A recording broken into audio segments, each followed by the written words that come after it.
What's up? What's up? What's up? Welcome in, everybody. I'm JCMoneyDesign. This is my man, Coach Craig.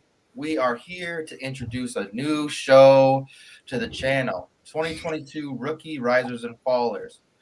So, Craig was at the Combine when it was in Indy. He drove down there and he watched and got a little inside intel for us. Really appreciate you going down there. I'm sure you had a lot of fun. I'm really jealous. And yeah, I mean, I'm excited to hear some things that you saw. Obviously, today we're going to talk some fallers. We're going to talk the offensive side of things. And then Thursday, we're also going to get into the risers on the offensive side. Next week, we will get into the defense. Mm-hmm. Yep, and it's important to know that the combine isn't everything. It's a very important part. Obviously, you don't want to overreact to it. You don't want to underreact to it at the same time either. So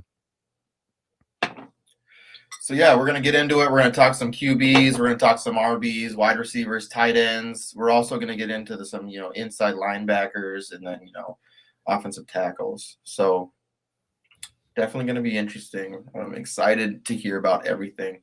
And we just want you all to hear, just a little bit different, I'm sure, than what everybody else out there is probably saying. I mean, everyone right now is extremely excited about rookies. It's that time of the season where so I just want to calm you down a little bit. Make sure you're knowing what's really happening out there instead of getting the hype train. So let's get into it. Let's start talking. We got some really good notes. And then what I'm going to do, brother, is I'll pull up the graphic and then we can talk about it.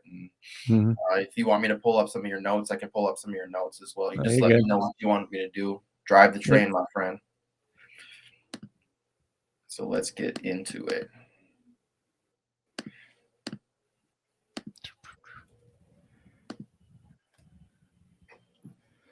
All right. So first off, we got the quarterbacks. I mean, a lot of the quarterbacks are kind of what I expected, at least going into the combine. I knew a decent amount about this quarterback class.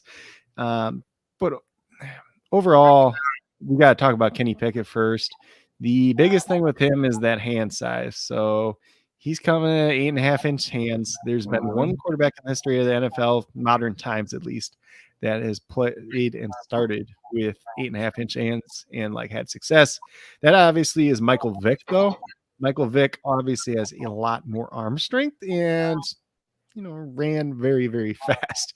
So Pickett is not Michael Vick. We'll get that right out of the way. There's no questions about that by any means.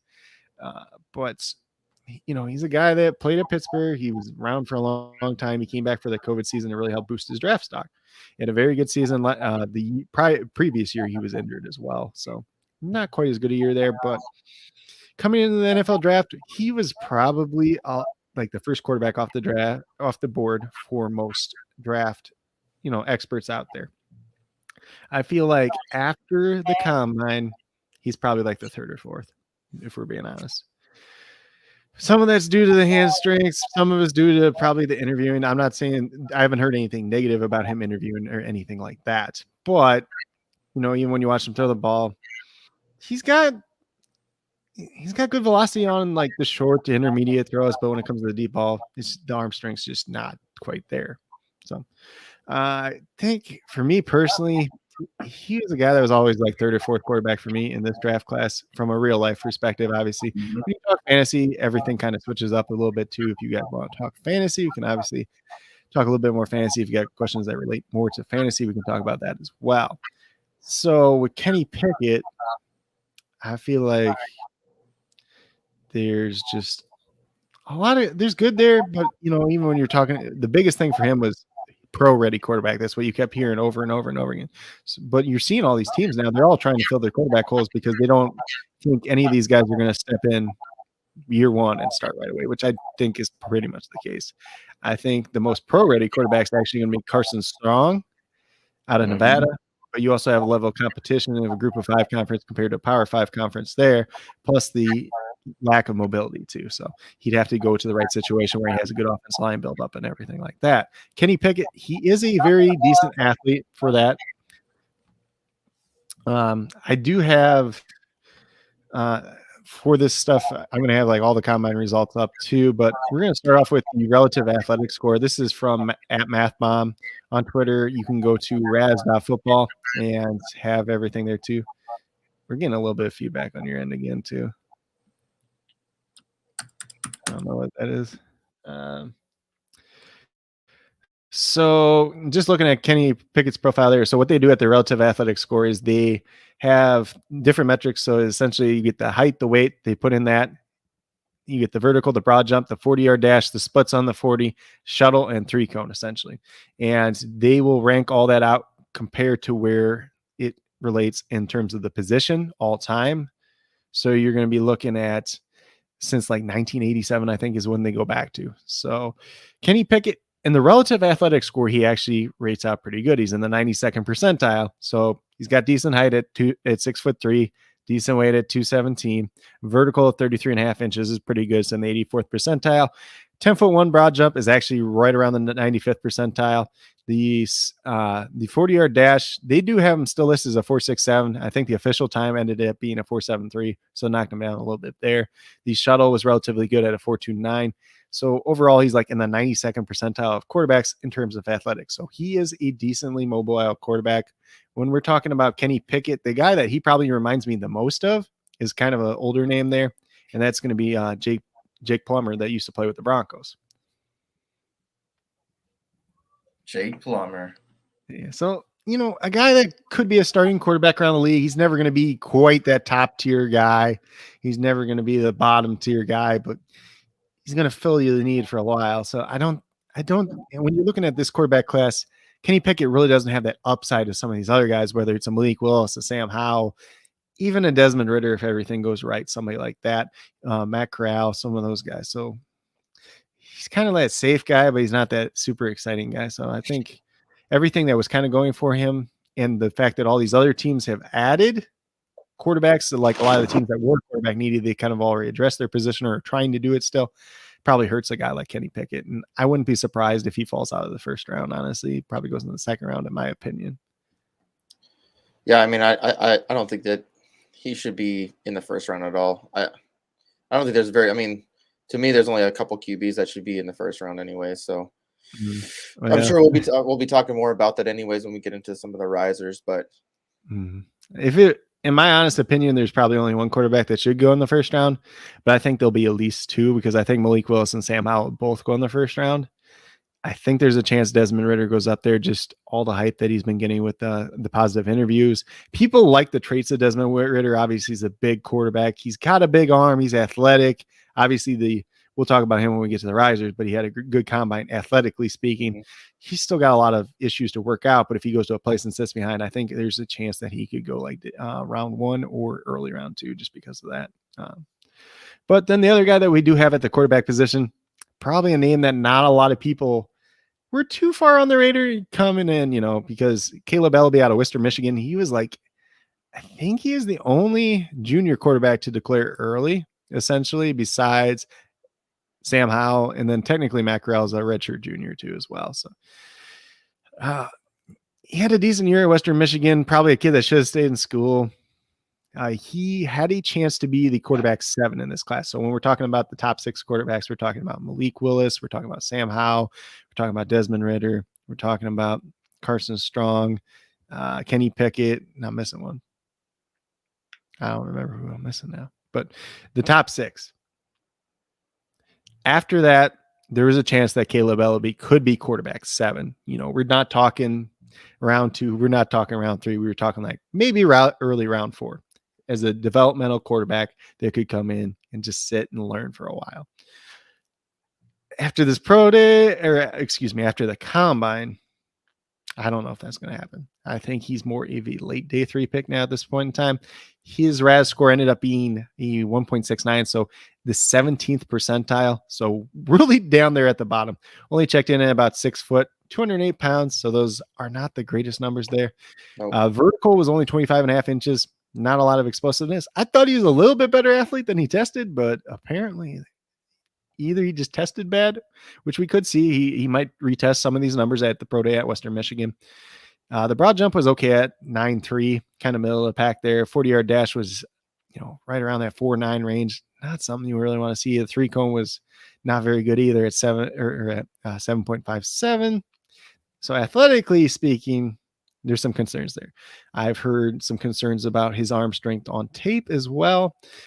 He didn't look the best throwing the ball. I thought he was going to throw the ball a lot better than he did at the combine, and you're throwing against the air. So you got a lot of concerns there, So I'm just looking up right now, and it says like best comparable is like AJ McCarron. Yeah, let's see here. So in terms of the RAS score, the guys that he compares to are guys that I really haven't even heard of, like otherwise. So it's just he's probably a guy that should have stayed in school. I think he'll probably end up getting drafted late round or late day 3, but just kind of the expectations coming in is potentially vying for that number 7 spot, that first kind of developmental quarterback or the not big name after the top 6. And then kind of he's probably down to like quarterback 10 or so at this point in time. Then we talk his hand size, though. He actually had 9 1/8 inch hands, so reasonable size at this point in time. This quarterback class actually does have relatively small hands overall too, so something interesting there. But Caleb Ellaby, I think there's a chance for him to maybe be back up in the NFL one day, but he's just got to go to the right team and develop for a while. So I wouldn't be surprised if he goes, like round 7 or something like that. Somebody really likes him, wants to take a chance on him. But the expectations coming in and kind of where he's fallen now probably dropped, from 7 to 10 or 11 at this point in time. So I'd say that quarterback 7 spot, I think it's pretty much Bailey Zappi locked up at this point in time, though, because he's obviously had the college production. He looked decent at the combine. He's a guy that we already knew had lack of arm strength anyways. So he's a guy that compares pretty favorably to someone like Case Keenum, excuse me. Oh, there's nothing wrong with that. No, a guy that's a serviceable guy, like he could be a serviceable guy in the pinch and then kind of be a solid backup the rest of the time. So I don't think there's a great comp for Caleb Ellaby. Maybe like a Jordan Love, but kind of worse. Ugh. Without as much hype coming out, so could be kind of similar there. Probably not as much arm strength either. So we'll get moved over to running backs, though. I guess I'll mention one other person just at quarterback. And it's not anybody that I thought was going to get drafted or anything. It's Skylar Thompson out of Kansas State. Just really didn't test as well as I expected. So like the numbers, let me pull this up real quick. So he's 6'2", 217.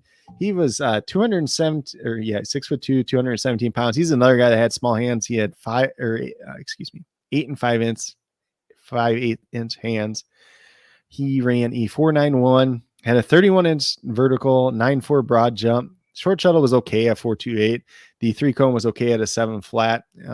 And he had his pro day actually after the combine too. He did not retest on any of those numbers. So he's just kind of where he is. I thought he was a little bit better athlete than that, but he's probably a guy that's going to be a practice squad quarterback at best. He might end up in the USFL or the XFL or something like that, but not anybody you want for fantasy or anything like that. Let's just put it that way. And David said, what do you think about the hype on Willis when you get the time and get the zipper lips? Yeah, so Malik Willis is another guy that you can kind of mention in between the risers and fallers, I think. Because there was a lot of good that came out of the combine for Malik Willis in terms of interviewing, in terms of, the video went viral of him like offering something to a homeless lady that was on the side of the street and everything like that. So before the combine, there was character concerns about Malik Willis, the way he left Auburn, the way he transferred out, It seems like a lot of those questions have been answered. It seems like NFL teams have kind of been impressed with his character, with his ability to kind of learn things on the fly, at least, or when they were interviewing him, essentially. He's a very, very raw prospect at this point in time. The scary part about that is he's already 23 years old, or he'll be 23 years old by the start of the season, since he's a redshirt sophomore, since he obviously left Auburn, then went to Liberty. You got the competition issues where Group of 5 versus Power 5. Obviously, you got beat out by Bo Nix, which a lot of people knock him for, but at the time, like there was no contest there really. Bo Nix was a 5-star recruit. Like his dad had history at this school. At that point in time, Malik Willis is just he was recruited as a 3-star athlete. He wanted to play quarterback. They didn't really care if he played quarterback or not, honestly, at Auburn. Bo Nix was the better prospect or better quarterback at that point in time. Bo Nix never ended up developing and never lived up to his potential. So people will knock Malik Willis for that. I don't think that's fair by any means. I think Bo Nix still could have a chance after he transferred to Oregon, but without getting too far off track on that, there's a whole nother story there. But he's got the tools, he's got the speed, he's got we'll say the speed, the mobility, the ability to run. He's got the big arm. There is concerns there with his ability to read and diagnose defenses. There's the ability, turnover worthy plays were a big concern. He had like the most turnover worthy plays of any quarterback in this year's class. There's a lot of good there, but there's a lot of bad there at the same time. When he threw it, the only thing he did at the combine was throw too. So he didn't run. His throwing technique too is just a little bit different, Okay. Definitely something that could be fixed. Obviously, we've seen that with Josh Allen, which it can be worked on. I mean, you can't teach speed, and you can't teach what they do, like Josh Allen and Lamar Jackson. You can't teach that. I am very interested to see if he runs at Liberty's Pro Day and how fast he does run, because I don't think he's as fast as most people want to make him think that he's as fast. He's not Lamar Jackson fast. He's not that shifty and that agile. He is shifty and he has good lateral movement, but he's not a Lamar Jackson type of athlete. That is out of the question. He does have that big arm. The one video went viral. You've probably seen it all over Twitter at this point in time. He had one good deep pass. He threw like 8 deep passes and he completed like 2 of them. And the other one that was completed was a pass to Mike Woods that was 5 yards off target. Mike Woods made a good adjustment and ran under the ball and got it. But when you watch it on like a video, it doesn't look that bad. So there's a lot of accuracy concerns there, especially on the deep ball. He struggled on throwing the deep post too as well, which is kind of concerning since that's something that he showed the ability to do on tape. But then when you're throwing against air now, I get you're not used to working with some of these wide receivers and everything too. So you can't knock guys too much with that. But I think there's a little bit of accuracy concerns there. There's a lot of things that he needs to develop. He's the guy that you should not draft and play right away. Like he needs to sit for at least a year. I agree 100%. And somebody was a huge, Malik fan, I actually watched all the Liberty games, and I just want everyone to like listen and pay attention. Like, do not just go off hype videos. Do not just go off of all the videos that are out there, because it is just highlights. There were, he did get hit a lot. I mean, that's something that you got to look or think about too. He wasn't playing with a lot of the top receivers out there. Like it'll be interesting to see what he does with some more talented players. But at the same time, you're talking about the level of competition too. So like his players on his team weren't that good, but when they're playing against Campbell's players aren't good either. So like, no, I agree. In terms of like his offensive line, like when they play Ole Miss and stuff, like when they played actually teams that were good, Ole Miss, when they played Coastal Carolina, not this year, but the previous year, their offensive line struggled against the better teams, obviously, which makes sense. But when they played the Campbells of the world, when they played the other schools that are kind of in their conference and not very good either, their offensive line, they had grades above 70. So they weren't bad by any means at that point in time. So it was pretty evil in playing field there too. So just keep in mind, especially the level of competition he was playing against, he looks really fast because he's playing against guys that are out there running 4.7s essentially. Yep. I agree. I can't agree more, man. I mean, I like Willis. It'll be interesting to see what happens. It'd be interesting to see where he lands. Yep. So what do you want to do? Wide receivers next? We'll get to running backs next, but we'll do. I'll just say with Malik Willis too. Like, just depends on where he lands, how they bring him up, and everything too. He's still probably the QB1 for fantasy perspectives. In terms of like real life, he's like my 4-5. So.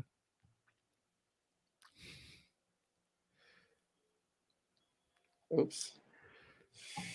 Steven, what's up, dude? Hold on, I'll check my shit. Yeah. So let's see here. All right, cool. Yeah, I'm gonna send Steven a little invite here because Steven watches some college ball too. Steven's he's one of my buddies.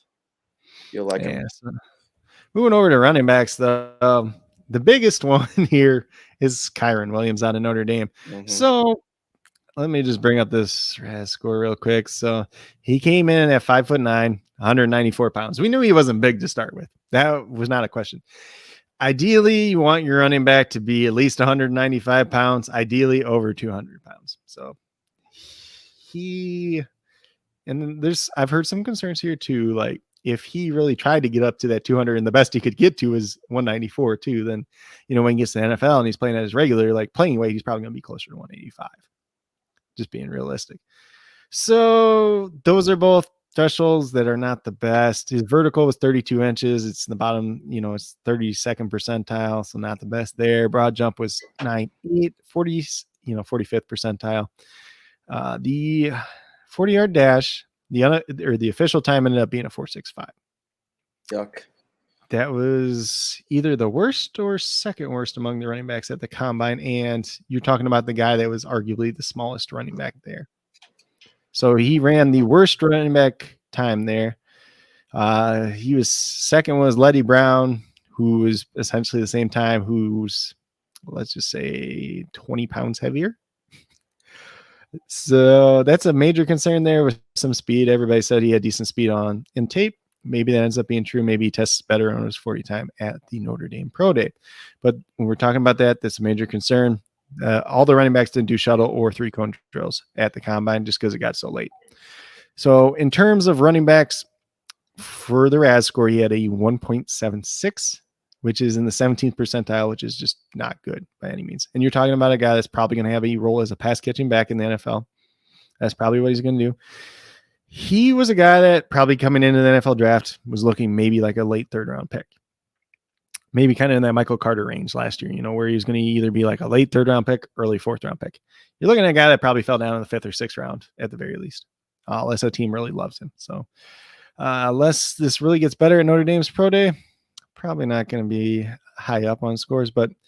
And he's a guy that has that name value too. So when you're like talking fantasy wise and you're talking rookie draft, somebody's going to overdraft him. They're going to draft him at the end of the 2nd round, beginning of the 3rd round in your rookie drafts. You probably should be drafting him like middle to like the end of your 3rd round, early 4th round at this point in time. Really just depends where he lands and what round he goes in real life. But at this point in time, it's a lot more risky than it was going in. Like if he just came out and ran like a 4.55, we probably wouldn't even be having like a big discussion like this. And like if he just tested a little bit better, just based on how good the tape is, how good a receiver, how good a pass blocker is. If he checked in at 200 and ran a 4.5, nobody, or like 4.55, nobody even be asking questions at this point in time. So that Notre Dame Pro Day, definitely be watching out for that one.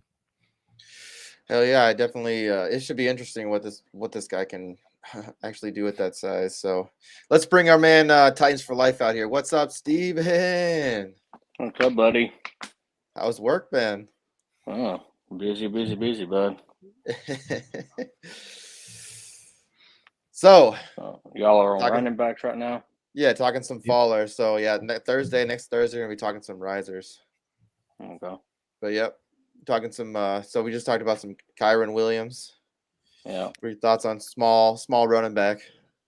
Yeah, I agree with what Coach said about he's more of a Michael Carter type, but I don't think he's going to get drafted as high as Michael Carter got drafted. I agree. Unless somebody like I guess all the high ranking officials at Raiders got fired, so that don't matter anymore. Yeah. They'd be the only ones that I would be worried about picking them in the 1st round or something like that. Yeah. So I think he kind of went from being like that Michael Carter range, like last year, end of the 3rd round, beginning of the 4th round, and now he's more like looking where like Chris Evans got drafted last year out of Michigan, like 5th, 6th round, probably at this point in time, unless somebody really loves him. Yeah, he's definitely going to be a depth player for the first couple of years at least, unless he just really shows out. Mm. Heck, the Raiders are a team that might be interested too, looking for a James White type of running back. They just traded for Brandon Bolden though, apparently. Well, I mean, I could see them, or I could see the Cardinals, because the Cardinals lost Chase Edmonds. Mm-hmm. Yep. That'd be a decent fit. All they have right now. I mean, the person that I know they have is James Conner. They lost their 3rd down back, so yeah. So I don't know. They still got my boy Eno Benjamin, but he ain't done much in 2 years. So. Yeah, it's too bad, man, because he was pretty talented. I had a lot of faith in him. I thought he would turn out. I thought he would get the opportunity. He was a bad guy at Arizona State, man. He was running over some people. Yeah, I thought he was going to turn out. I thought he was going to get the opportunity, but then when James Conner came, I'm like, yeah, it's over. He lost the opportunity. Him and that receiver that came out that same class, I forget what his name is, with the Patriots. Nikhil Harry. Both of them just beast in college and then got to pros and fell apart, I guess.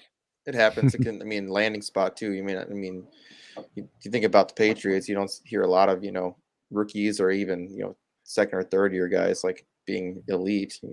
They do good enough. It's a running game. It's a running and defense for them in coach scheme. Bill has never drafted early wide receivers worth of crap, so that's just a proven fact. And he just brings in veterans or guys that have already played. Julian Edelman's and Wes Welkers. That's all. And the Randy Mosses. Yeah. Yeah. Then the other guy is the guy. The Josh Gordons. That other running back I have on here is Zonovan Knight. So he's a guy that I was pretty high on coming into the college football season. I liked his tape a lot when I was watching some NC State from last year. Kerry Angelina, tight end, and somebody else was on that team too. I can't remember who else was on that team as an NFL prospect. And he looked really good on tape, and they used him properly. And then this year, North Carolina State, just like after the first couple games, they're just like, yeah, we're not going to use this guy properly anymore. So that's a concern. Then he comes out and goes to the combine, obviously. So Rad's score ended up being about middle of the pack, honestly. He's 5'10", 209 there. Decent size, probably a little bit bigger than I thought he was initially. The vertical was only a 31-inch, so 22nd percentile there. 9.6 broad jump, 34th percentile. 40-yard dash was a 4.58. I expected faster for him, honestly. It's still in the 59th percentile, but the 10-yard split was okay.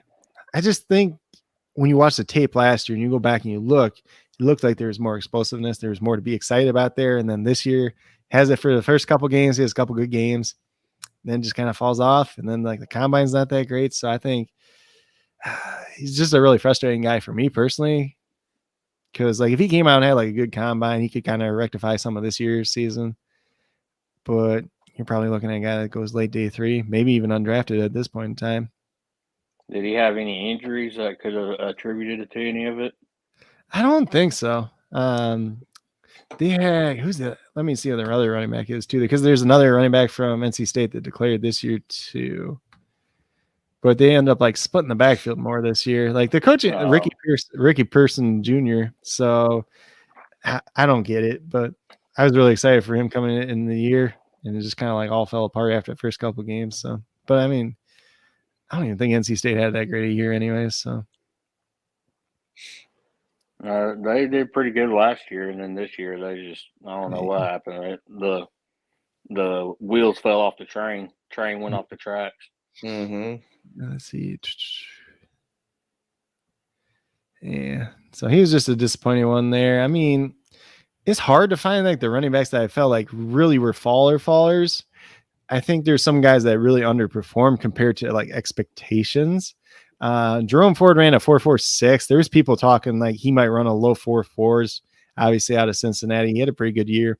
Former Alabama transfer. There's some people that are pretty high on him. Can do a little bit of everything. I'm not super high on him, but we also had guys, especially fantasy last year. God, what was that guy's name that Dolphins took? Jared Dokes. And people were excited about him. I'm well, if you're excited about Jared Dokes, you probably should be excited about Jerome Ford next year. So if you're going late rookie drafts, definitely got to take a chance on. A lot of it for him is just going to be where he ends up getting drafted. Let's see here. Who else was? Snoop Connor was another one that ran really slow for Ole Miss. He was a 4.59 guy. Some people were talking him running sub 4.5s, but he's just kind of been the goal line back for Ole Miss. He's a guy I was kind of, really surprised that he ended up declaring. Just because I think with Ely leaving, that surprises me because I watched a good many Ole Miss games and he seemed like he had a lot more speed than that. Yeah, and I mean, even when you go back to Ely, he only ran a 4.52, and he's 5'8", sub 190, and he's kind of the guy. He played some running back, he played some slot wide receiver, kind of versatile guy there. But when you watch him on tape, you think he's a little bit faster than that too. So I'd say both those guys were slower than we expected. Damian Pierce out of Florida was another guy that there was some hype that maybe he would run faster because he was either the second or the first highest tracked GPS guy at the Senior Bowl in terms of speed at the running back position. So he only ran a 4.59 too. He's kind of a bigger back anyway, so I wasn't expecting him to run like too fast, but there was a little bit of hype about that.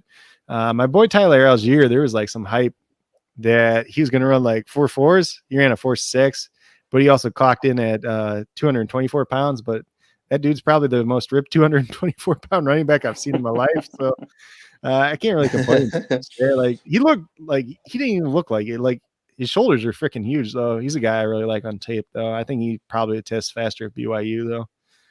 I mean, there's a lot of people out there that like Sincere McCormack out of UTSA. I've never really been on that hype train because, like, when you watch his film, he doesn't look that fast, and he's playing against guys that aren't that fast to start with. So I knew, like, he ran a 4.6. I was not surprised by that by any means. I think the way he kind of tested, like, even the people that really like him, they kind of have to step back and be off him a little bit too.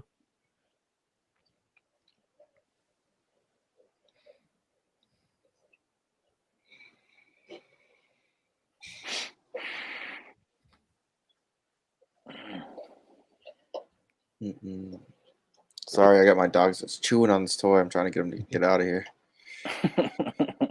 Dude, he don't stop. He's a crackhead, I swear. He's addicted to this ball. Let me just mention one thing too for the running back. I know a name that a lot of people are putting on their faller list, and it's Isaiah Spiller at Texas A&M.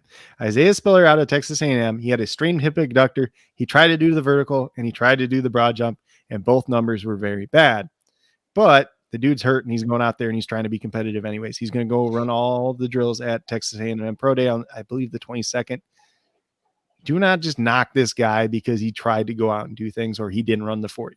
Like, that is completely unfair, especially when you consider what this guy has done in college. So, especially the top of competition he's had to play against too. And even people will knock him too this year because, like, oh, he had a shared backfield and all this stuff. Devin Achane is a very, very good running back, and he's fast as shit too. So, and then even if you throw Nia Smith in there, who's kind of a little bit of running back, wide receiver, I don't think he declared this year, but he'll probably declare it next year. There was some hype around him coming into the year too. So it's not like they didn't have talent around there either. And he was productive every year. He's had very, very good games against good competition. So I don't think he was my running back one coming in the draft. I don't think there's any reason to knock him off until we actually see what he does at Texas A&M Pro Day. And especially from a fantasy perspective, I still very much prefer him over Kenneth Walker, who doesn't catch the ball anyways. He just, I mean, the thing about Kenneth Walker is he just had like one or two really explosive games. Who did they play against? Was it the Michigan State game, or was it Michigan? The Michigan State game was one, and Northwestern game was another one too. Like, he had a really good year. I'm not going to take anything away from him there, but I think on paper, what the things that he does well, people kind of overemphasize what he does well. It's going to be okay at the NFL level, two down back. But like for your fantasy, I'm not excited about him. I like, if people are drafting him at the 103, they can have him all day. Let's just put it that way. I see him more as a goal line back in the NFL than an actual every down back. He's almost, in a way, he's kind of like a Miles Sanders type, honestly. Oh no. Well, he's Justin loves him from Miles. He's kind of got the speed. Like, he's kind of that home run hitter though. It's you don't want to say Saquon because everybody gets too excited if you say Saquon. So like Miles Sanders, kind of a name that he's somewhere between those two probably. But I won't be surprised if he kind of flops. Like, I wouldn't be surprised. It's really, I think it depends on where he lands. He's got to land somewhere where they're going to give him the opportunity. I mean, I think he's going to have to still wait. He's not going to be somebody who's going to be productive right away. I think if they give him the opportunity to shine, maybe. But I don't see it right away. Yeah. Well, for me, he's going to end up being probably like a mid to late second rounder in real life. And I think that's going to disappoint a lot of people like in the fantasy community because everybody's thinking like, oh, he's going to go like where Javonte Williams went last year, where he went like third pick of the second round or fourth pick. I can't remember which off the top of my head. So that's something to watch out for. I still think Breece Hall and Isaiah Spiller probably both get drafted ahead of him. And I see Dave was asking there about Breece Hall. Breece Hall is going to be on the riser thing, so obviously he had a great combine. He was you don't want to overreact too much to the combine just because he was a top two back either way. I know everybody's pretty much got him at 1. Everybody kind of moved Kenneth Walker up to 2, and then they got Spiller at 3. and a lot of people are trying to make like a big gap there and stuff. But I don't think that gap's there at this point in time, and it's not fair completely to knock Isaiah Spiller off. So No, I agree. I agree 100%. And I like your top three there. I think Walker comes in after that. I think he's not bad. I mean, I feel like he's just going to be, he's not going to be catching the ball. And it's going to definitely affect him, especially in fantasy. He was used a lot too, so he's got a lot of miles on his. Well, the one thing about that is he was used a lot this year at Michigan State, but the years before that at Wake Forest, he was split backfield too. So I'm not as concerned about it, but you could also make a case that maybe you're worried just because he's used a bunch one year and he wasn't used to it. Like, at least we didn't see him break down or anything at this point in time. So that is a positive, but just the pass catching. And like, even when he was out there running the routes and stuff, like some people be like, oh, it didn't look that bad. Like he still didn't look natural running routes and everything like that. It's not going to be an area that he excels in either way. And when they played against Michigan, like, it like his touchdowns that he had, they were like from the 4 or 5 yard line or like from the 2. I mean, he had one or two big runs, I think, but it was like his touchdowns was just like, I think he had 6 touchdowns or 5 touchdowns, I think it was. Yeah, and it was just like 3 of them, I think, were from like the 4 or less yard line, But I think he had one explosive big run for a touchdown. But if he would have come out like maybe 7, 8 years ago, he probably would have been a first round running back because that was the top of running backs that was used back then. But now it's all, you have to be able to catch. You have to be able to do a lot of things that running backs back then wasn't asked to do a whole lot of. Yep. No, I agree. If he gets the opportunity and the place is right, I feel like he could do well, but it's really going to be dependent on opportunity. Maybe he can back up Henry. I mean,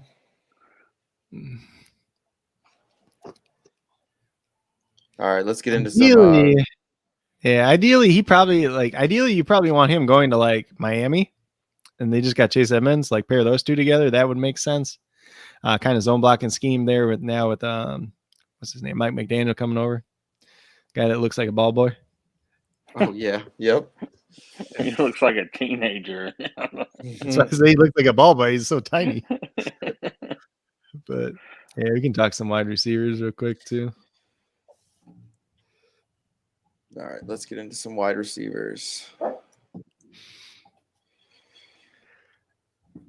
So wide receiver fallers. We're going to start out with Wan'Dale Robinson. Obviously, this is a guy coming in the combine. We knew he wasn't as tall as he was listed at Kentucky, or even before that when he was at Nebraska. Nebraska kind of forced him to be running back and everything too. That was an interesting situation, to say the least. So he came in at 5'8", 178 pounds. Both are, in the bottom 15th percentile for wide receivers. That 5'8" threshold is a big one for wide receivers, especially from a fantasy perspective, because we've very, very, very rarely seen productive fantasy seasons out of guys 5'8" or below. Mm-hmm. So that was a big talking point last year when Rondale Moore came out. Even if we just compare Rondale Moore and Wan'Dale Robinson just for like a second, Rondale Moore was a lot better athlete than Wan'Dale Robinson is. So if you're going to be this small, you got to make up for it somewhere at some point.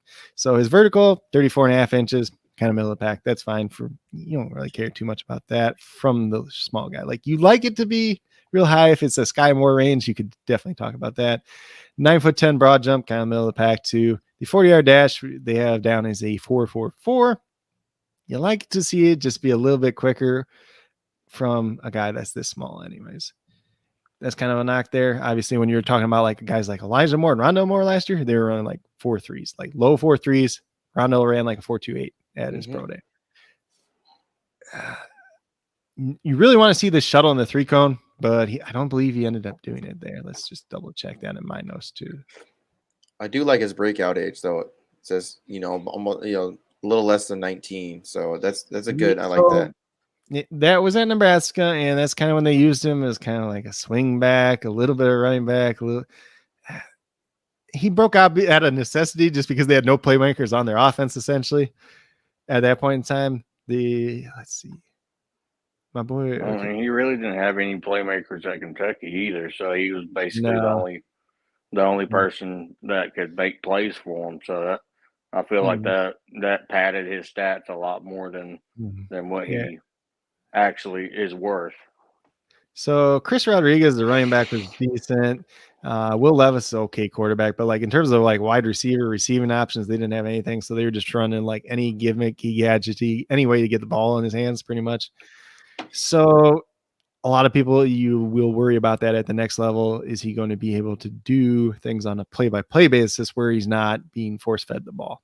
And that's a lot of concerns that people had last year, whether it was Rondell Moore, even Elijah Moore, some other guys like that too. You see it all the time. Kadarius Toney, guys like Tutu Atwell last year too. So when you're this small, you don't really have the athletic stuff that's making you really stand out. You're talking about a guy that probably was going to go maybe third round if he tested well, probably into day 3, definitely for sure at this point in time. I wouldn't be surprised if he's like a 5th round pick at this point. No, I mean, there's been other receivers that, had this breakout age that I'm talking about too, like one of my favorite receivers in college, Brian Edwards. So, yeah.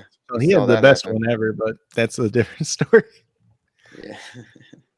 He was a beast.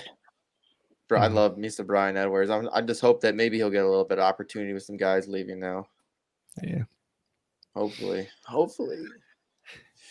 And then the other one we got to talk about Treylon Burks too, just because there was so much hype coming into the combine with this guy.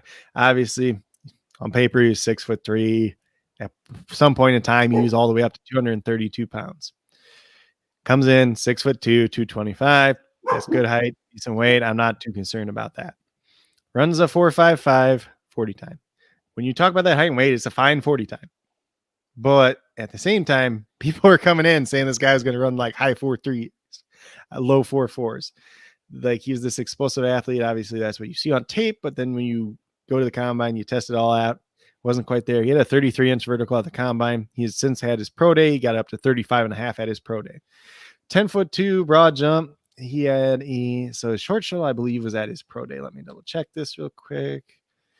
And it was a 4.4. He ran a 4.28 3 cone. Those are both, in the 25th percentile or less.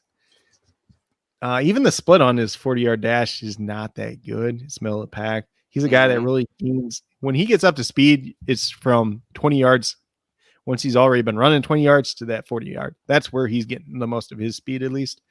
So you can't take the combine too much with him. We know what he can do on paper. There's obviously some concerns coming into the combine from other things, from like a pure wide receiver perspective, because he's another one of those guys that was kind of force fed the ball. He played the slot. He got in around. I was going to say that all the time. He didn't have a whole lot of help either. Well, his sophomore year. His sophomore year, they had Mike Woods too, who was a very good down the field wide receiver. But like this year, and he's another guy that had a real early breakout age too. But there is some questions. He played so much in the slot. How is his game going to translate to the outside at the NFL level too? He's still not a very developed route runner. He's a guy that's great after the catch. There's a lot of Debo comps that go around, but he's not Debo at this point in time. He's going to be 22. He's about to be 22. So that's not about. Yeah, breakout age is 20. I mean, it's pretty good. Yeah, he broke out as a freshman too, I believe. So, in terms of the RAS score, it's middle of the pack there. Obviously, the height and the weight are what bring it up quite a bit. And even the bench press, he only had 12 reps on the bench press. So you expect a guy that's kind of that size to a little bit bigger too. So, not everybody can be DK and AJ. Nope. And that's the thing. Like people wanted him, like coming in, people wanted him to run like DK. They wanted him to test like DK Metcalf, like AJ Brown. Like most people that are that big cannot test like that. They cannot test like Chase Claypool. They cannot test like Calvin Johnson. They cannot test like DK Metcalf. That is just not the normal thing to do. So we see it here. I think obviously, a lot of people had him as their wide receiver 1. I did not. So he's my wide receiver 3, like from real life, probably for fantasy as well. draft capital is going to depend a lot for him. There's a good chance he ends up on the Cowboys with their wide receiver situation being what it is right now, and Jerry Jones being the Arkansas homer, the much that he is. So I would not be surprised if that's the case. I don't think that's a bad fit for him by any means. Obviously, there's no Amari Cooper. Michael Gallup's coming off a torn ACL. Cedric Wilson just signed with the Dolphins. Oh, There is shit. a lot of opportunity that could be there. And they're probably going to sign somebody else. If you listen to Des Bryant, it's supposedly going to be James Washington, but I don't know if I believe that. But, that's Oklahoma State homer thing, but might not be the best or the worst fit there. So let me look real quick too. So one of my receiver followers was David Bell out of Purdue. So he produced last year with Rondell Moore, and then produced this year too. And I don't know what happened at the combine. So I'm going to talk about him, and there's a reason he's not on my follower list is because we already knew what David Bell was. We knew he wasn't going to test well here. He is a guy. He's a Keenan Allen type essentially. He's a possession wide receiver. He's a guy that's going to dominate 10 to 20 yards downfield. He's not a deep threat by any means. He's never going to, but if you actually at the combine, you just look down at this dude is freaking yoked. He is jacked, out of all the wide receivers there. He is the most jacked wide receiver that was there. And then George Pickens after him, pretty closely. But this dude is just big. If you just watch the positional drills, the footwork, everything, running the routes, everything is perfect. We know that, 40 time doesn't matter. It matters somewhat for wide receivers, but we've seen guys in the similar time frame as him, Cooper Kupp, Keenan Allen, that kind of wide receiver type that he's going to be. Those guys have had success. There's guys that run similar and all that other stuff that don't turn out, but most of those guys don't have the production that David Bell's had in college too. And he's another guy that had an early breakout age as a freshman too. So he really hasn't had. I mean, he's had decent quarterback play, but he hasn't had really good quarterback play till the last 2 years maybe. It's not been good quarterbacks by any means. So, I mean, technically this year, God, what's his name? I can't even remember. He's a former walk-on, but he actually played pretty well this year for Purdue. He's got another year that he's going to be back for too. So I think David Bell, maybe he's a guy, he fell from the early second round to late second round or early third round. Maybe we saw a guy like Amon-Ra St. Brown fall like this last year too. So I'm not too worried about David Bell, especially with the pedigree and everything like that he does present. So yeah, if he came out and did all the on the field drills and didn't look good or something like that, I'd be more worried. But just based on the production, based on everything else, I'm not too worried about it. He probably ends up rerunning some of the stuff at Purdue and gets a little bit better too, though. So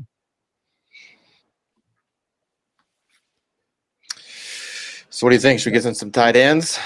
Let's see. Do I have any other wide receivers? And wide receiver altogether, I wasn't really disappointed too much with wide receivers. I mean, a lot of it was just guys getting overhyped, they're going to run way faster than they actually were. Running back was a little bit that way too, but I think in terms of wide receivers, I mean, there's other guys that I wasn't too impressed with there, Braylon Sanders out of Ole Miss. He ran a 4.58, but he was dropping a crap ton of passes in the positional drills. Another guy that a lot of people do is Jalen Tolbert out of South Alabama. I have not been impressed with him at the Combine or the Senior Bowl. He's a guy that really can't separate, but he dominated at South Alabama against lesser competition. Let's see who else here. Charleston Rambo is another one out of Miami. He's a former Oklahoma transfer. Had one decent year in Miami. He ran a 4.57. Didn't test the best there. Well, some people were kind of high on him. I think he's still just a late day 3 pick at best. Yeah, that's pretty much it for wide receivers. Overall, I think it's a decent wide receiver class. I think it definitely does drop off after the top 10 though. So I think there's 10 guys that you feel comfortable drafting, whether it's in real life, whether it's in fantasy. And then after that, there's kind of a gap. And if you're talking rookie drafts and everything like that, that's probably when you start drafting some of those other running backs. And then after the running backs draft, you go back to the wide receivers. So I know this is kind of off topic, but where do you have Velus Jones ranked? Velus Jones, I do not like Velus Jones at all. He's a one-trick pony. He's going to be 25 years old very, very soon. He ran real fast. He's a kick returner at the NFL level. And even the guys there, Daniel Jeremiah and stuff, they're comparing him to Andre Roberts. So like we've seen some of these. The hardest part is we've seen some of these Tennessee wide receivers kind of get better in the NFL because they've had terrible quarterback play for like last 6 years, pretty much. And terrible coaches. Yeah.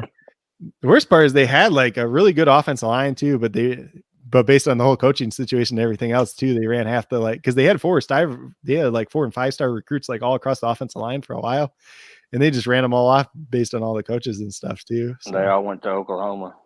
Yeah, except Trey Smith stayed, but then obviously we saw him drop last year because of the blood clot issue, and then he was freaking great. So, yeah, Felix Jones, he's probably going to be somewhere like in the 20s. Honestly, he's a guy that's going to go late day 3 just because he ran fast and can kick return a little bit. But like in terms of like from especially from like a fantasy perspective, he's probably not going to offer a whole lot. So Jalen Whittemire, somebody that I actually in a Devi league, I drafted him last year because it was tight end premium. But Yeah. I guess we'll see what happens. For Devi leagues, I would say rarely should you draft tight ends, even if it's a tight end premium league, because even some of the tight ends that we see do well in college don't always convert over to the NFL. It's very rarely that you get a Kyle Pitts type. Mm-hmm. In terms of like Devi right now, even for tight ends, like maybe you draft Michael Mayer and Brock Bowers. Those probably be like Brock Bowers, yes. This point. I mean, there's other guys I like when you're talking like C2C and stuff like that. There's a lot of tight ends I like for lower, later rounds and stuff like that. But when it comes to Whittemire, so he's a guy that came in 6'4", 255 pounds. He's a lot of people had him tight end 1 before the combine. The draft analyst, the way they've been talking, it doesn't sound like they do, but like a lot of people for fantasy and stuff like that. And even rookie drafts, I've still seen him drafted like middle to end of the second round, which is kind of crazy when you think about it. Like he's a guy that has had a decent career at Texas A&M, came in, like I said, 6'4", 255 pounds, did not really do any of the actual testing, which I don't try to knock guys too much for that, because if you don't want to test, you just want to test at your pro day, that's cool. Like I'm not too worried about that. But if you're going to go out there and you're going to do the on the field drills and you're going to look terrible when you're blocking the sled and when you're going to run routes and you're not running the routes very well and you're dropping half the passes that come your way, I'm going to have to knock you a little bit for that, So that's kind of been the story of him at the combine. We'll see how he looks at his pro day, whether he tests well. But I think at this point in time, there's kind of the little bit of gap between him. I think he's been passed up probably by Greg Dulcich, who at least that's what it sounds like in the media from like the actual NFL teams, kind of Daniel Jeremiah, guys like that have a very, very good inside intel.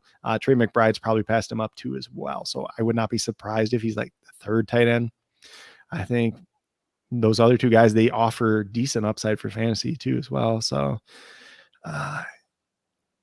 I'm not trying to knock him too much. He's just kind of a disappointment when you've seen like kind of the hype coming into it. And even still some of the hype after it, it's like, why are you hyping the dude up? Like you didn't really do too much there either. And I think kind of overall, like when you go back to Texas A&M, like the hype that he was getting before the season didn't quite live up to it either. But I mean, there's a whole quarterback issue and everything else there too. So. Dang, Craig, I'm looking at hockey right now. It looks like you finished in 6th place. That's pretty good. Is it over? Yeah, I think so. It looks like it's all final. I still finishing the money, but yeah, buddy. Still a couple games later on, but I could be wrong. Then I gotta get off here, bud. All right, dude. Appreciate you coming on. You're always welcome to come on, my brother. And hey, you jump in the bracket. I told you I'm gonna cover you. Okay. I got you. Yep. So yeah, like I said, Whittemire, based on the hype coming into the season, based on the hype coming in the combine, based on all that stuff, it's been a disappointment. Like I think he's probably the 3rd tight end. Like at best, he's probably the 3rd tight end off the board. I think McBride and Dulcich both passed him up at this point in time. Could he still be could he still be a good player for fantasy? He definitely can still be that. I still think there's some concerns and some things that need to be worked on. Then on the other side, we got Jake Ferguson. He's out of Wisconsin. Mm-hmm. He was a guy that had a really, really good Senior Bowl week. And all the news out of Senior Bowl week is he was running pretty quick. He's making guys look like out of Senior Bowl week, people went into it with Trey McBride looking as like kind of the tight end to watch. And then later on in the week, it ended up being Jake Ferguson. So you're kind of like, okay, so maybe Jake Ferguson, maybe a guy that goes day 2, probably like 3rd round or something like that. Didn't test quite as well as we thought. He's 6'5", 245 pounds. He ran a 4.28 at the combine. He has since had his pro day at Wisconsin. He got down to 4.77 there. I don't remember exactly what his vertical was at the combine, but he got to 34.5 at the pro day. 9'10" broad jump. And then, excuse me, a 4.48 short shuttle and a 7.03 3-cone, 15 reps on the bench. And let me just pull up his RAS score up real quick too. So he's kind of middle of the pack. He's at the 58th percentile overall. The height and the weight were pretty good. Bench was not good. The vertical was kind of middle of the pack. He got a little bit better at the pro day, obviously. Broad jump was okay. 40-yard dash was middle of the pack. Short shuttle was kind of where he dipped off there, but 3-cone was good. So a guy, when you look at him, kind of like a Kyle Rudolph type of mold of tight end. You're thinking maybe there's a little bit more athletic ability there. Didn't quite show it in the testing at the combine. So in terms of Jake Ferguson, kind of a guy that fell off just a little bit, maybe a late 2nd round pick, early 3rd round pick, kind of going down to probably a guy that goes early day 3 at this point in time. So I don't think he's bad by any means. I don't think he's not really the type of tight end you're trying to chase from like a fantasy perspective though either.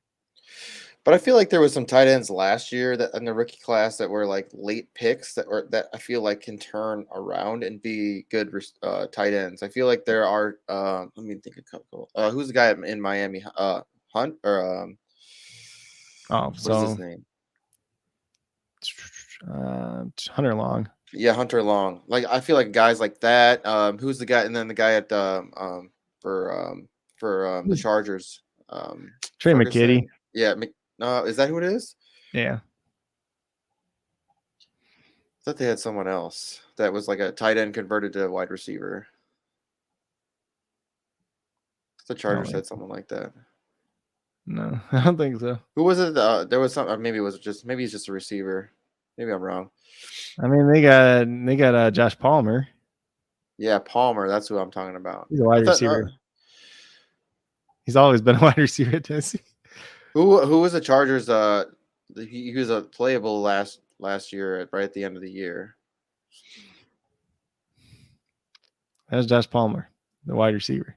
Oh, yeah. Maybe I'm thinking. Maybe I'm thinking the Rams. Who knows?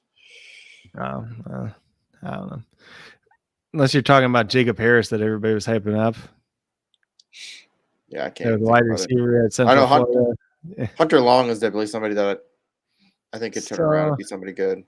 I am very concerned about Hunter Long now, but he's kind of a guy like Jake Ferguson. He's in that Kyle Rudolph type mold. I liked Hunter Long, but unfortunately they franchised tag Mike Gesicki, so it's probably going to be at least another year till we see Hunter Long like fully unleashed. Yeah, that's too bad. In terms of the other tight ends that weren't as great, some people actually like Peyton Hendershot out of Indiana. He's a guy that had a lot of production there, but didn't test great, didn't look great. His numbers improved slightly at the pro day. Not a guy I'm super interested in. Maybe he goes late day 3. Maybe he doesn't. Maybe he goes undrafted and signs with the team. Probably just a depth tight end more than anything, but some people have talked about him before. So I even heard some people say like he looked okay at the combine. I'm like, he really didn't look good. So yeah, he's a guy I'd be concerned about at least. And then Davis asked about Greg Dulcich. Greg Dulcich pretty much is locked in as like one of the top 2 tight ends in this class. He's obviously a guy. He's got a little bit of Kittle in him. I'm not going to compare him to George Kittle. He's not the blocker that George Kittle is, but he's decent after a catch, kind of sneaky, athletic. Offers a little bit upside. It really just depends on where he ends up going. Him and Trey McBride probably going to be the top 2 tight ends. Probably going to be the top 2 tight ends for fantasy. Which one gets drafted earlier, where they go, is probably going to determine a lot of that. Yeah, I mean, I'm going to be interested, or it's going to be fun talking some of these risers. So we can talk some of these, top end guys, or in the class, obviously, I should say. Yeah, it's interesting to see what tight ends do. I mean, obviously, a lot of them take a little while to develop. Sometimes they don't even have time they don't even get the opportunity to even play. But some of these guys will. Let's see, too. Who's the other one? Where did that guy go? I'm just trying to find somebody else on my list. I'm like, where'd he go? So another guy like people kind of knocked after the combine was Cole Turner out of Nevada. We watched the Carson Strong video together, and that I'm pretty high on Cole Turner. I think he's still going to be like a day 3 pick at this point in time. But he's 6'6", 246 pounds. He ran a 4.76, which is a little bit slower than we probably thought he would have done. Only 27-inch vertical at the combine. I think he gets better as pro day though. 10-foot broad jump. That's pretty good. 4.41 short shuttle. Could be a little bit better. 3-cone 7.06, 17 reps on the bench press.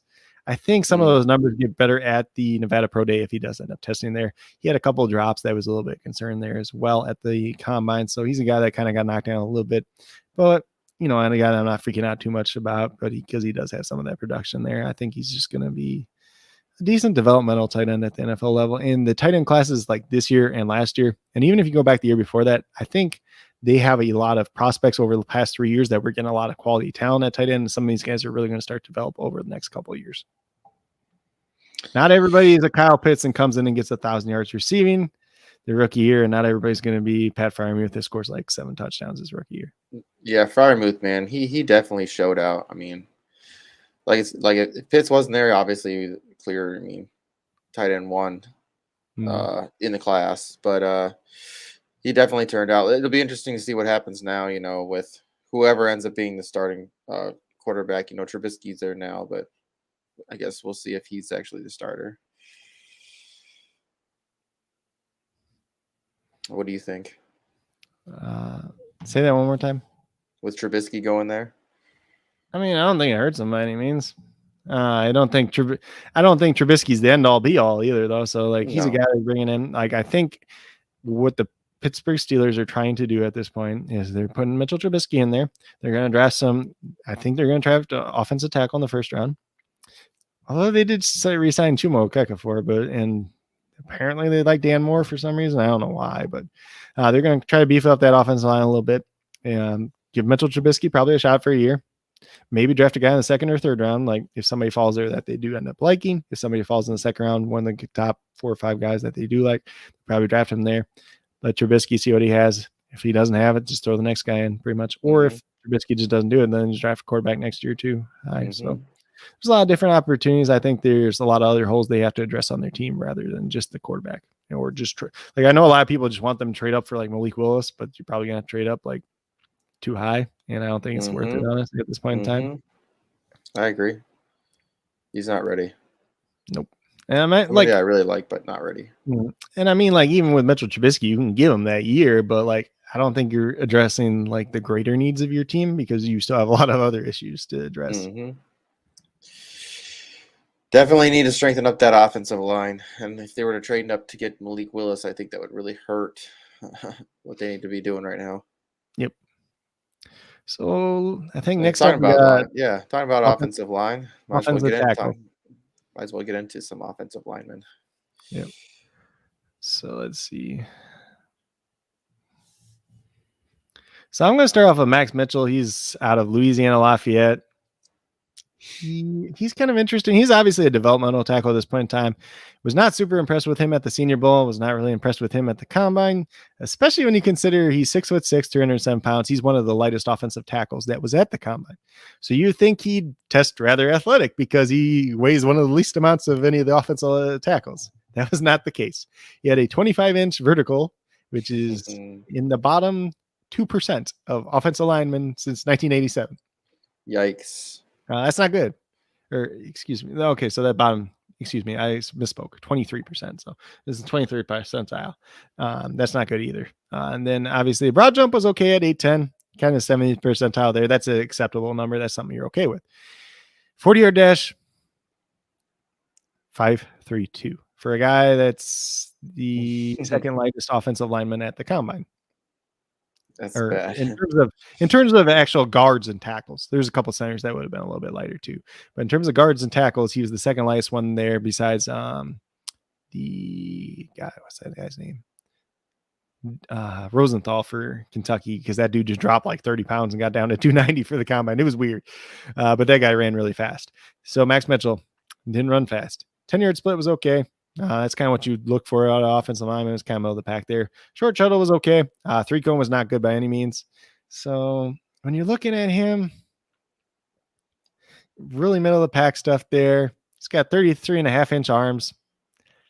Ideally, you want to see 34-inch arms out of tackles. Most teams kind of like that. So maybe his arms are a little bit shorter than you expect, especially for a guy that's 6'7" or 6'6", excuse me. Mm-hmm. I'm not like super convinced in him. He's a developmental prospect at offensive tackle, probably a guy that's going to go late day 3 at this point in time. At one point in time, probably early day 3 type of guy. So when you look at these RAS score comps for him, or that are pretty similar to him, the two names that really pop up here, Greg Little, who is the mastiff bust, and Jerome Christian, who's kind of been a backup swing tackle for most of his career. So maybe a developmental guy turns into an okay swing tackle. So if you're drafting him late third round, you'd be okay with that. And sorry, real quick, Craig, I misspoke, and hockey is still going. Yeah. And you actually are in 4th place. Cool.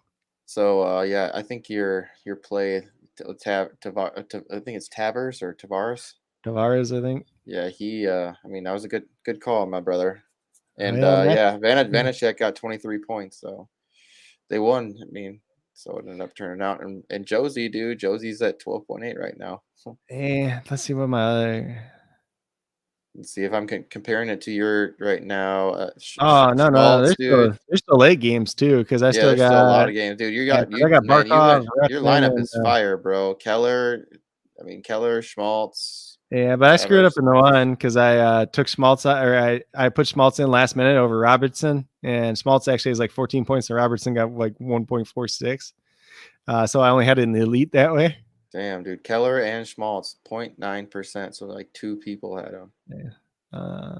Actually, probably 3 people, I think. But so that was Max Mitchell. Then we're gonna go to the other guy. This is Darian Kennard. He's out of Kentucky. He's a guy that a lot of people are talking about as being a right tackle, potentially at the NFL level. He did not look good at the Senior Bowl. I've never been on board with Darian Kennard either. I think he's a guard at the NFL level. He's a guy that's kind of that Alex Leatherwood type from a year ago, where you watch him, you essentially just say he's a guard at the NFL level. That's what he is. Probably 2nd round pick. You'd be okay with that.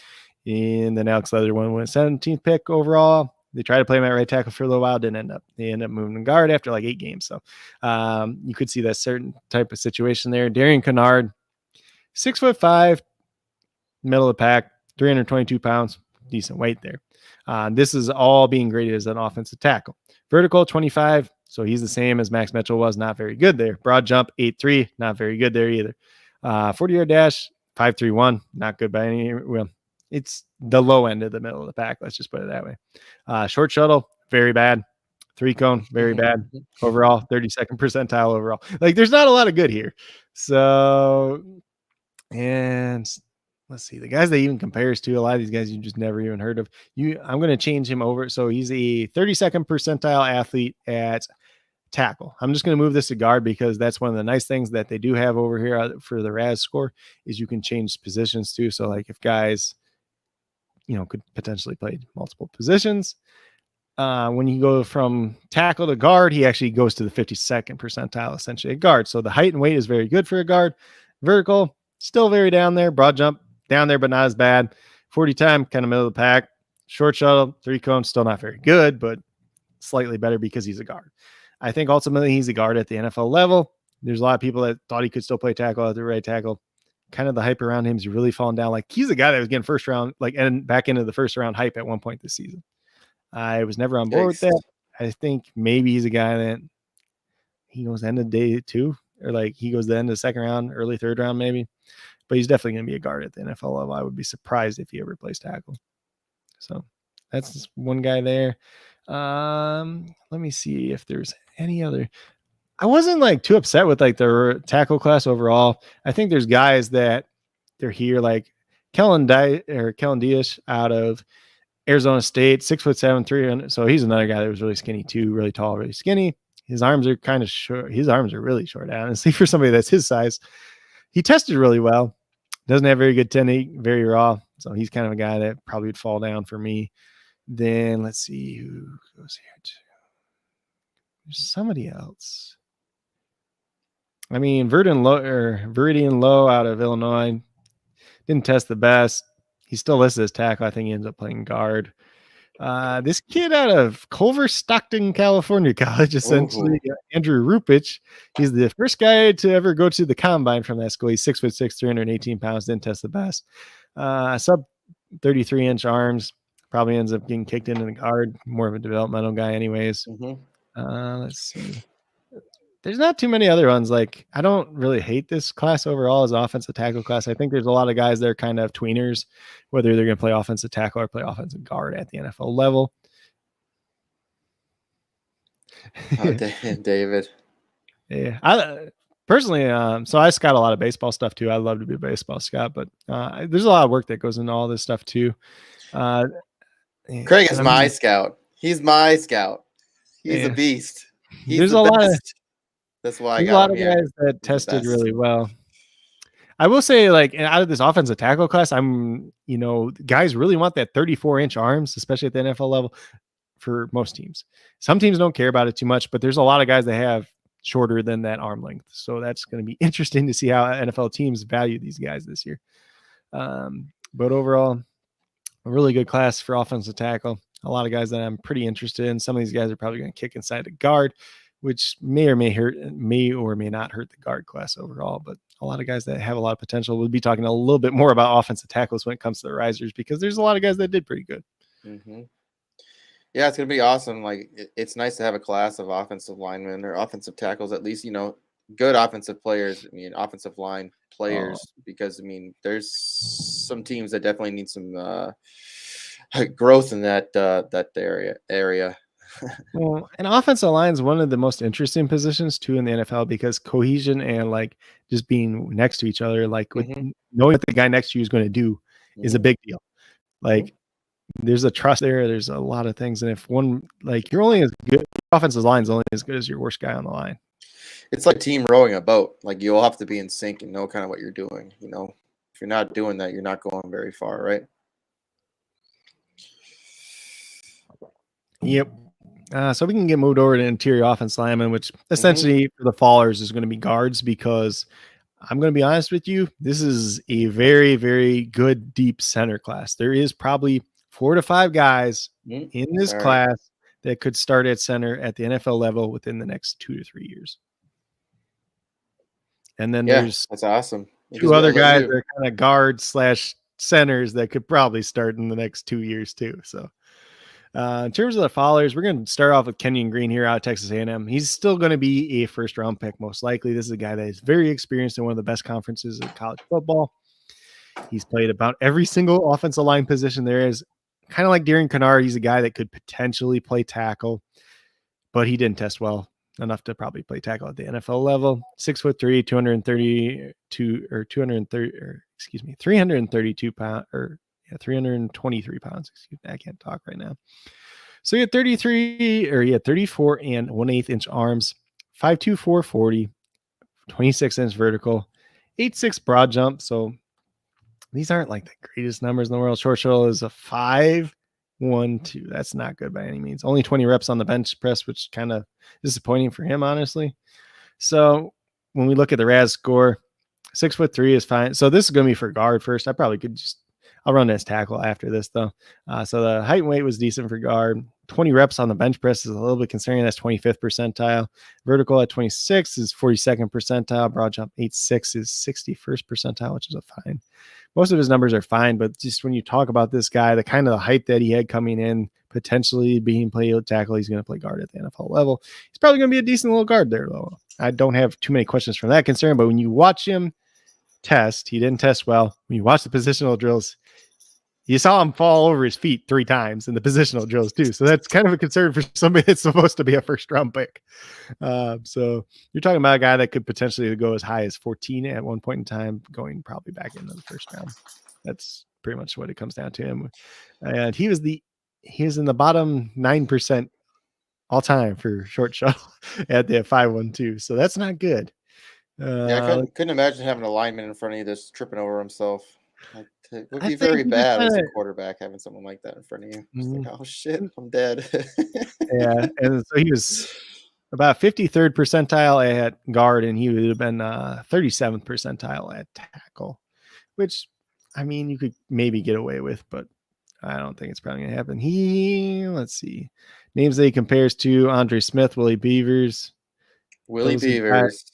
those are guys that have lasted kind of in the NFL at least, but they're not the guys you want your first round pick being compared to, really. And then in terms of guard, he compares probably the most notable name here is Cody Ford, who is a guy that really didn't turn out at the NFL level with the Buffalo Bills, but he's had a lot of injuries and everything else too. I think Kenyon Green's probably a better player than him, even though I did like Cody Ford coming out of Oklahoma.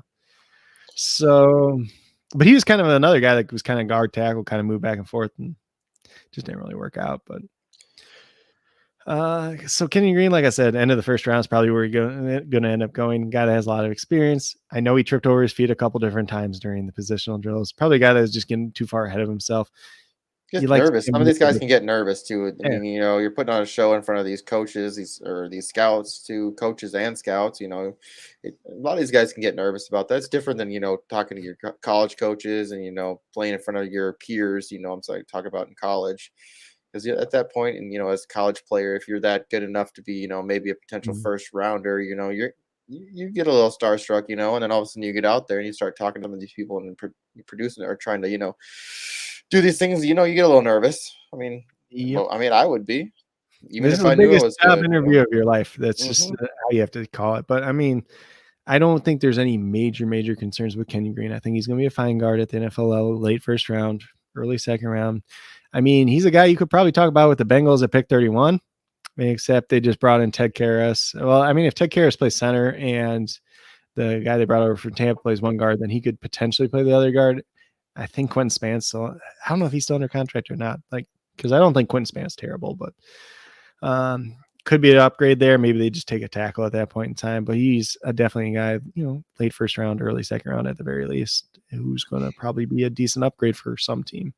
It's just, there's some things that were concerning there. Because I mean, if he came out this year at Texas A&M, he played left tackle and he played very well. He tested well. He's going to be a top 10 pick. That was the expectation at the beginning of the year, and now he's looking like an end of the first round pick. And then last at guard. So I threw this guy in the guard. He kind of played right tackle a little bit at Michigan. I think is right tackle. I think he played a little bit on the interior before that too. I could be wrong because last year they had, what was his name? Got drafted by the Falcons. He played right tackle. Can't remember his name right now, but he went second or third round too.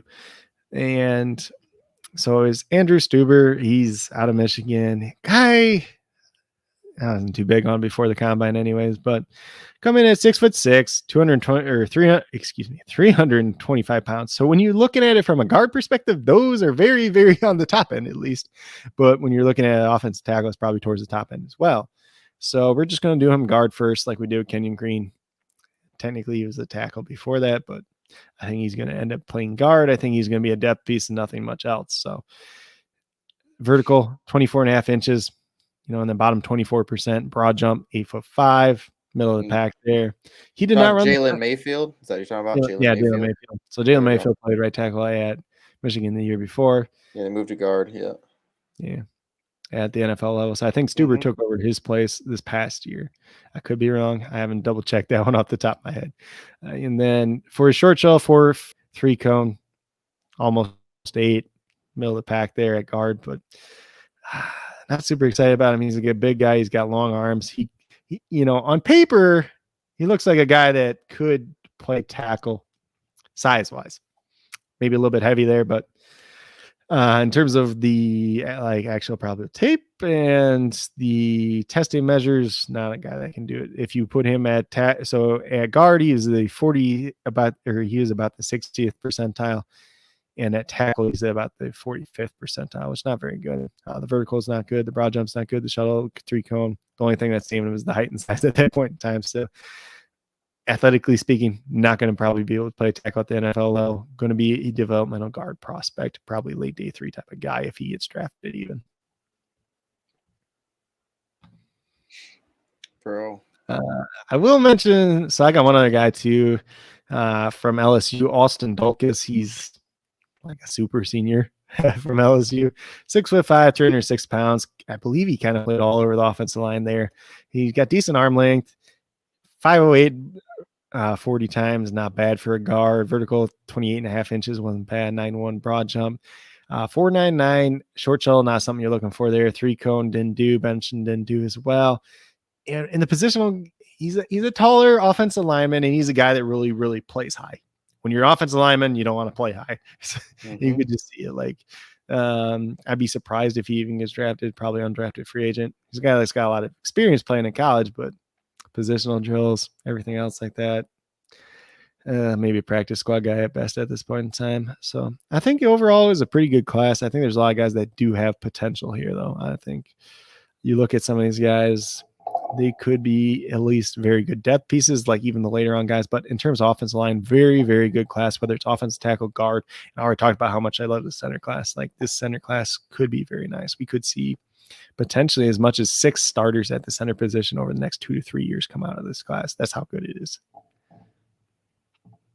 Yeah, I'm pretty excited to see what develops, because we like I said, we were talking about I don't know if it was yesterday or 2 days ago. I mean, you and I were talking, and I said, this is a lot of these teams are kind of getting some older centers, and you were telling me about who was it last year who had a center that was a rookie? Was it? So it's Kansas City. So Yeah. Kansas City had Creed Humphrey. Creed Humphrey should have been a first-round pick. I had him mocked to the Steelers last year. They took Najee Harris, obviously. But then he fell all the way down to, like, what was it, 63, I think?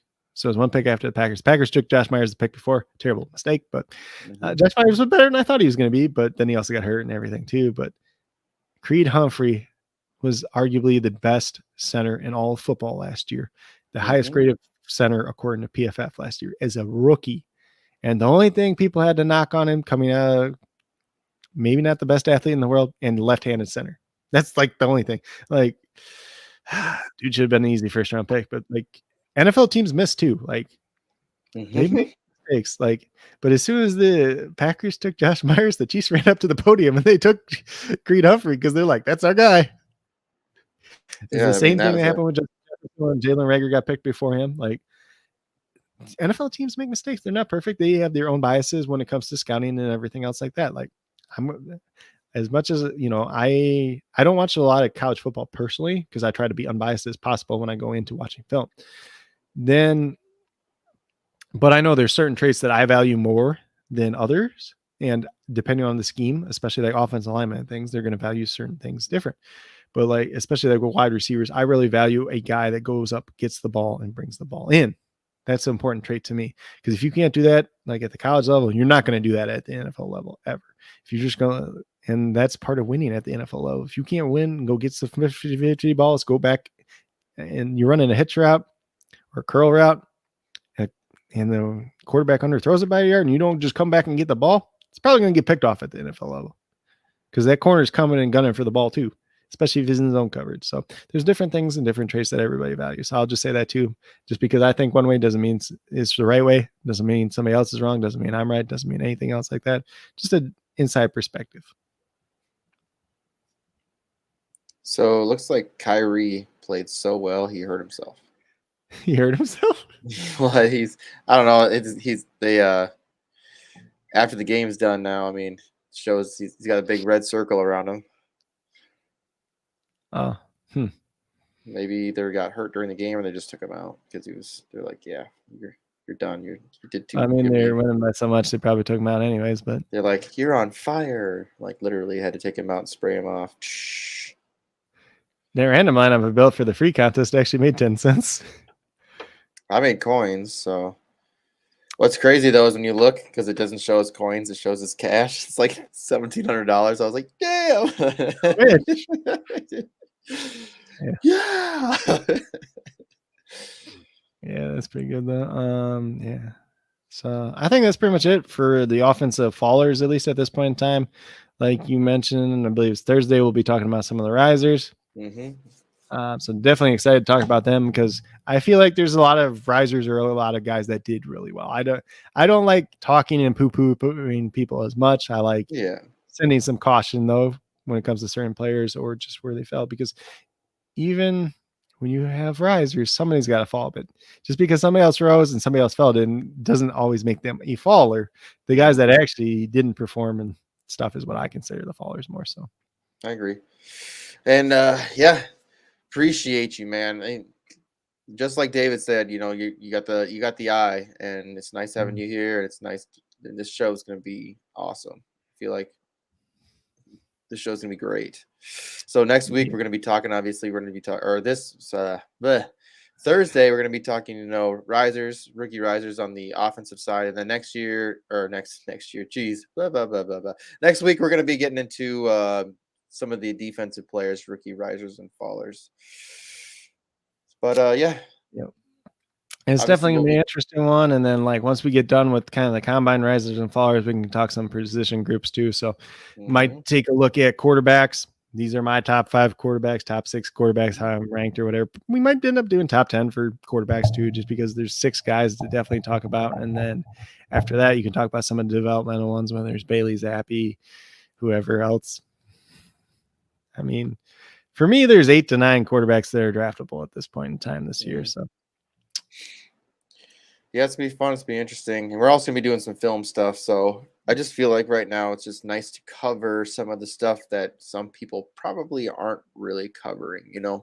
Everyone right now is just hype. I mean, obviously some people are talking about some kind of fallers, but I don't think people are covering what obviously you are covering and what this channel is going to be covering. Just don't want to get too cookie cutter with things too. Like people get, it's just be the same thing repeated over and over again. Well, Mel Kiper said this, so I'm going to say it too. Like you can't always just do that. And yes, Mel Kiper, Daniel Jeremiah, Todd McShay, these guys are pretty involved and kind of have a good inside intel where teams are valuing kind of guys overall as NFL teams. That's part of their job. So yeah, they're not always accurate, but they're trying to do their job the best they can. So I'm just trying to do my job, looking at these guys, giving, kind of my thoughts and everything all together. And obviously we're going to be back tomorrow talking some basketball SuperDraft. Like always, I think tomorrow we have for the SuperDraft Pro. I don't know if it's out yet. Let me check real quick. It's a wild 6. I think it's the Lakers and it's loading up. Yeah, it's not out yet. So we'll know. I mean, obviously we'll be talking the main slate as well. So, be ready for that. Oh, they don't even have the wild 6s up for tomorrow yet. Yeah. Well, I was just looking over from the other slate for the other contests too. And they don't even have wild 6s up yet. So I think it's Lakers and Timberwolves. I could be wrong though. Be dope. I would definitely enjoy that. So anyways, and also we are doing the bracket. So for NCAA, make sure you get in. And if you are already in, tell your friends. We want to get it as big as we can get it so we can, have better prizes, bigger prizes. Obviously, the more brackets that are in, the more money that's in, in the pot, the more we can give away. So, I mean, it is what it is. But we'd like to make it big. And I'm going to win. I mean, I could see. I mean, I could see your team going all the way. I mean, definitely. There's a way that they could. There's a way that Tennessee could. There's a couple of teams. I mean, there are some teams. I mean, there's a lot of parity this year. Let's just put it that way. Yeah. There's no dominant teams. Yeah, and Gonzaga is just gonna, flop like they always do. Yep. Just my thoughts, I guess. Yep. So let's get out of here. Like I said, we'll be back tomorrow. You tell them where to find you at. Yep. So you can find me on Twitter at Coach Craig Sport. You can find me on YouTube at Coach Craig Sports. You can find me on patreon.com/Coach Craig Sports. That is where I have the spreadsheet with all the combine results, with all the pro day results, pretty much for every player that tests at any given pro day. If you want to look at any of that stuff, sign up for the Patreon, $2 a month. Even if you just do it for 1 month and you just want to look at that information, you can do it. I got my prospect grades there. I'm still watching a lot of film. I'm still getting caught up on all that too, especially this week, next week, everything else like that. I was just getting over sinus infection and all that other stuff too. So definitely interested in that. Definitely going to do that, making my notes and everything else like that too. So a lot of stuff that's going to be coming in that regard. Obviously, if you stick around for the NFL season, you get the snap count percentages and some other stuff too as well as a little bonus. And you can follow me everywhere at JCMoneyDesign, YouTube, Instagram, Twitter, and go follow me on Sleeper. You can go follow me on SuperDraft as well. But we'll be back tomorrow. Appreciate everyone being here like always. Appreciate you, David, you being here. Excited for the risers on Thursday, but we will see you guys back here tomorrow at 6:05 Eastern time. But appreciate everything everyone's doing, and I love where this channel's going, and I love what we're doing. Appreciate you, brother. Appreciate you always rocking with me. Peace out.